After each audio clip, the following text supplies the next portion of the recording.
Stark Nation, welcome back to the channel. In this video, we're going to be talking about some FUD, Bitcoin FUD, and it seems there's been some, monumental efforts, ongoing efforts to debunk or at least to discredit Bitcoin and make it seem like this is, the worst thing since whatever the last worst thing was. So, from Greenpeace to Earth Justice to something called Sell.com, no one even knows these people, to the co-founder of Ripple lobbying against Bitcoin. We're going to share a few articles here, and we just want to, share this with everyone so everyone can see what is out there, of course, and then give our take on what we think this is. Yeah, I would say, if you don't want to even call it FUD, let's take a look at Bitcoin from an alternate view Right. of what other people think of Bitcoin and why they think that way. Absolutely. A lot of intellectual dishonesty going on with this one here. So the first article that I'm going to be sharing here, if we hop over to screen share mode, we have this one from Patterns, right? This is the sell situation I was talking about. It says cryptocurrencies on the road to sustainability. Ethereum is paving the way for Bitcoin. And so they're looking at the larger picture. I'm just going to read a bit of the summary here. It says, amid the current climate emergency and global crisis, regulators have started to consider their options to limit the power demand of cryptocurrency networks. When they say cryptocurrency networks, they're mostly just referring to Bitcoin here, even though they want to, zigzag the situation. One specific way crypto asset communities can limit their environmental impact is by avoiding or replacing the energy-intensive proof of work mechanism, right? And moving over to proof of stake is essentially what they're alluding to here. Ethereum, the second largest crypto asset by market capitalization, had its proof of work replaced with an alternative known as proof of stake during an event called the Merge on September 15, 2022. In this perspective, the likely range of electricity saved due to this change is estimated. While limitations in accessing these figures are highlighted. Lastly, the challenges and opportunities in replicating the merge on other cryptocurrencies such as Bitcoin are discussed further down in the article here. First things first, I think that the when we talk about energy limitation, and because there is this goal that these people want to reach by 2030 of zero carbon emissions. We already know that is failing. We already know that's not going to happen. Looking at just the geopolitical structure of things right now. Your thoughts? First off, like you just mentioned, is the energy approach. Right. This globe, this continent, this world that we live in, it's existing only because of energy. You and I are a piece of energy. And for you and I to exist, we must utilize energy. Basically, we transfer energy. Right. So if you say that all of a sudden you want to move to proof of stake, that means you must well just leave the planet and find another planet to live in does not require you to use energy. Well, you have to consume a lot of energy to make that happen as well. As a matter of fact, as I'm talking to you right now, I'm consuming energy. For you to acquire this information, obtain this knowledge, your brain have to utilize energy. Energy is part of life. Now, you want to say Bitcoin utilizes excessive amount of energy.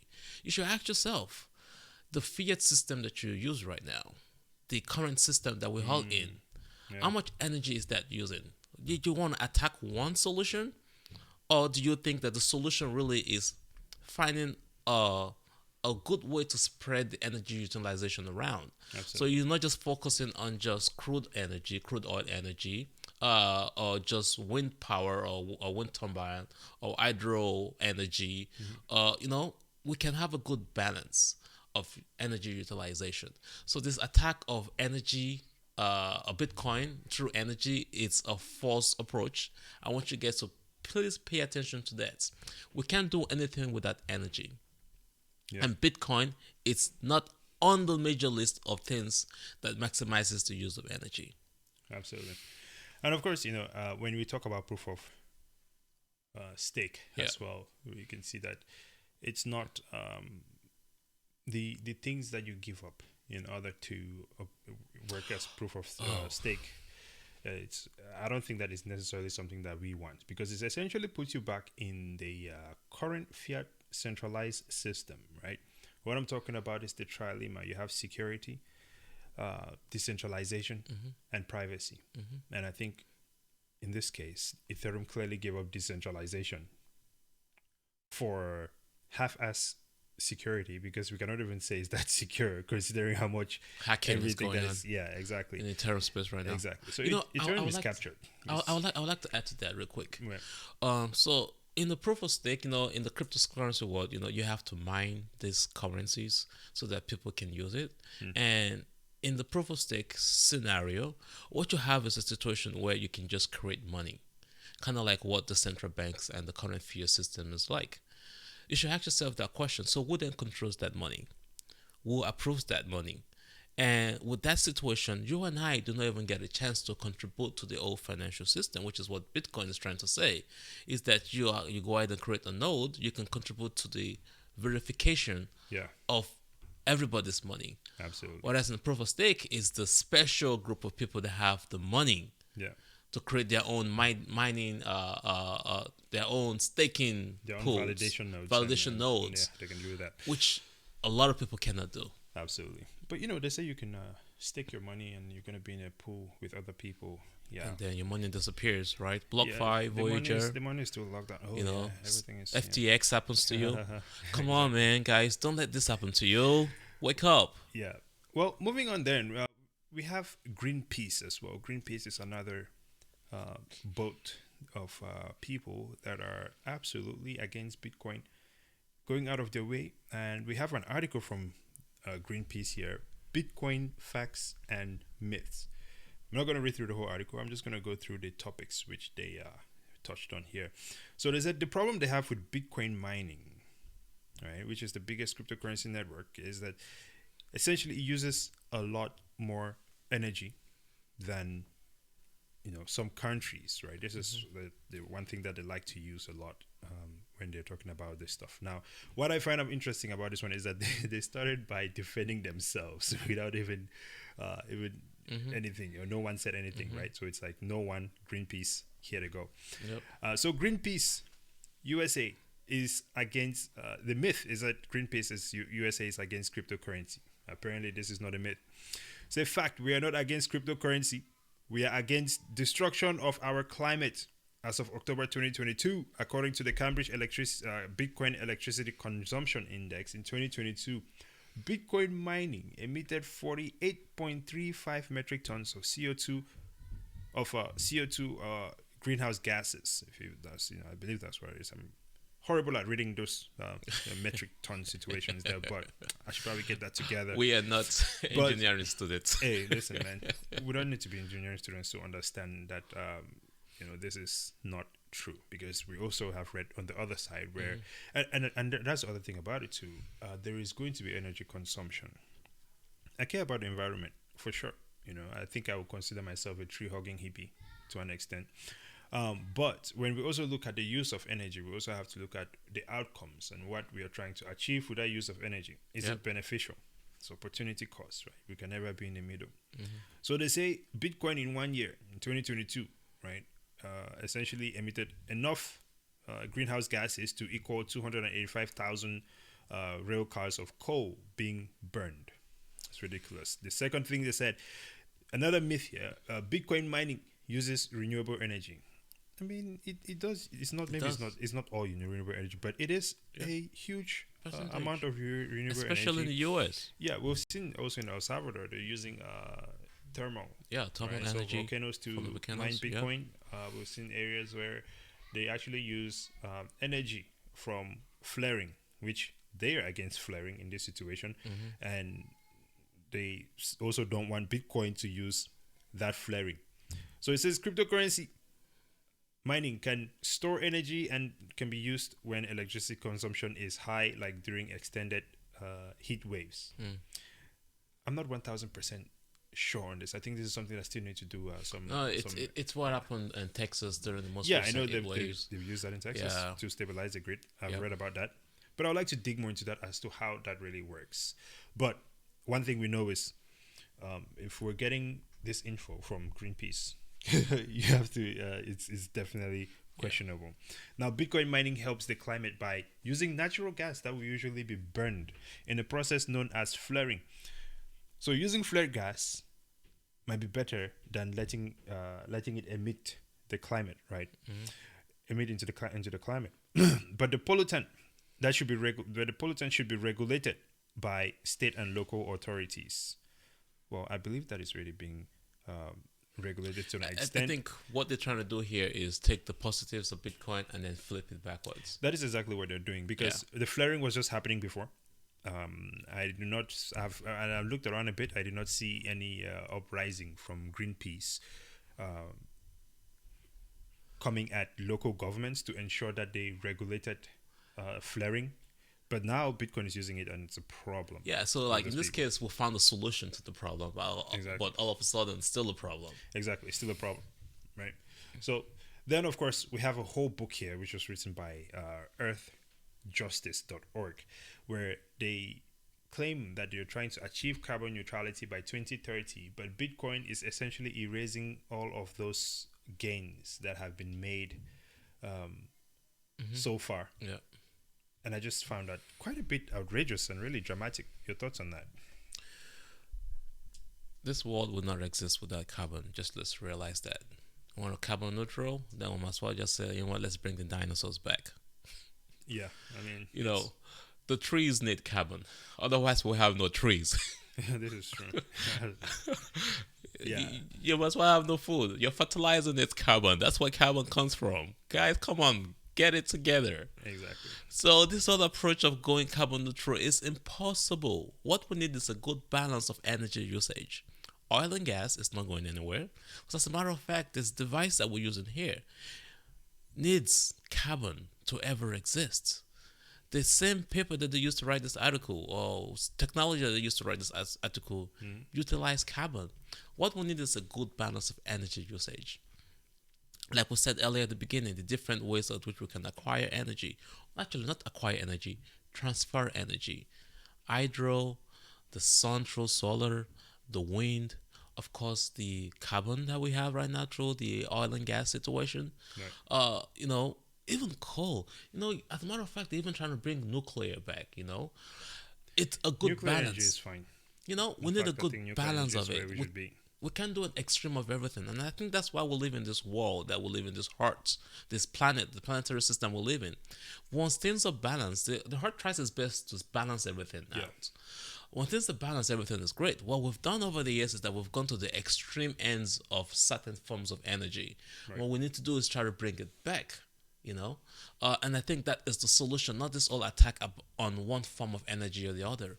Yeah. As a matter of fact, Bitcoin is a store of energy. So if you think about it this way, the current fiat system does not allow you to store your energy. It basically allows you to become a slave of the system, where they create the money for you, you work really hard to save it, you put it in the banks, and then they punish you afterwards through inflation, through interest rates, through seizing of your assets, through it's energy. You worked very hard to create that money, right?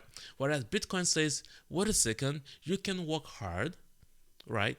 And the process of creating that money actually requires working hard first thing. The computer does the working hard for you. But then when you work hard, you can store that in an asset, in a tool that allows you to exchange it for other things. Those are the things that you need to start thinking about. Try to connect the dots of how does this world really operate. Don't get yourself sold into a system where money just get created and then they just give it to you. You just assign it to you. And then they can take it from you whenever they want it. You should have the right to store your own energy. And that's what Bitcoin is trying to do. Give it back to you. Absolutely. Now, this is an entertaining one for me here because they did a bit of a switcheroo. Especially when you consider that Greenpeace is actually a company that is co-founded by Ripple's Greenpeace is founded by Ripple's co-founder, right?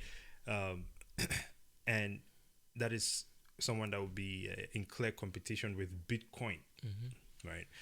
And so this article, it says fewer and fewer people are using Bitcoin for digital payments. Nevertheless, Bitcoin transactions are consuming more energy than ever before. He says fewer and fewer people are using. This is in March 31st, 2022. At this point in time, I believe Bitcoin was already processing almost as much transactions as Visa and MasterCard. But I can always double check that. And so it goes on to say the same amount of energy than ever. So it's doing fewer transactions, but using more energy than ever before. Same as all of Thailand, with a carbon footprint equivalent to that of Czech Republic's, around 114 million tons per year. Bitcoin is canceling out other climate wins. And their whole objective is that they want to be able to change the code, not the climate. So they're essentially saying they want to change Bitcoin from proof of work to proof of stake here, which is the most, the comedic part about this whole thing to me. Now,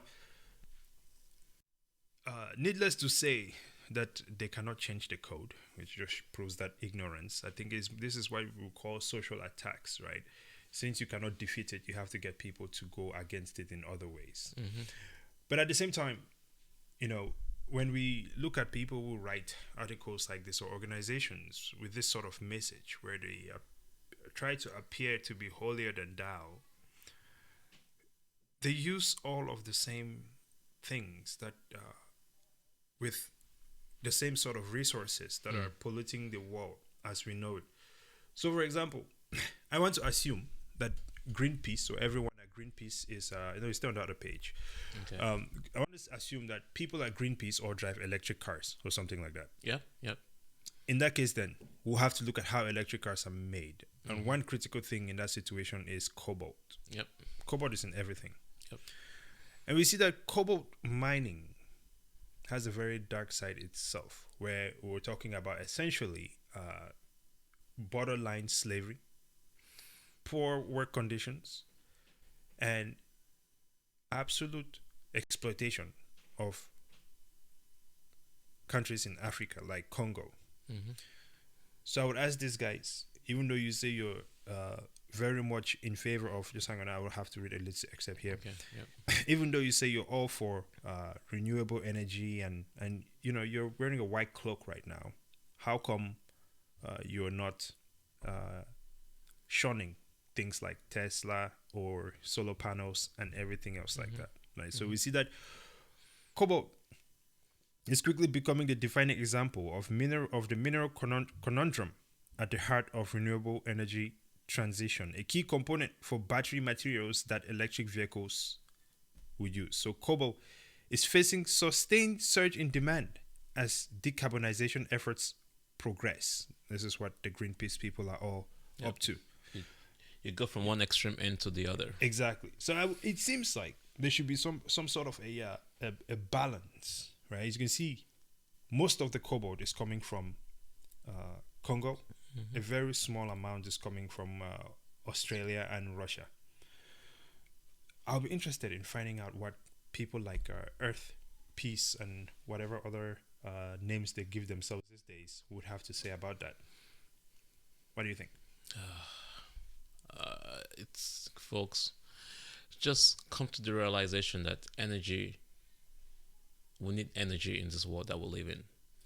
And energy is transferred. Nobody creates it. It's already there. We just transfer it. So going to cobalt is going to take that energy from the ground and then saying you're going to leave oil and gas and then put that out there as well. Either way, you're still polluting or you're taking advantage of another different form of energy without trying to introduce the balance.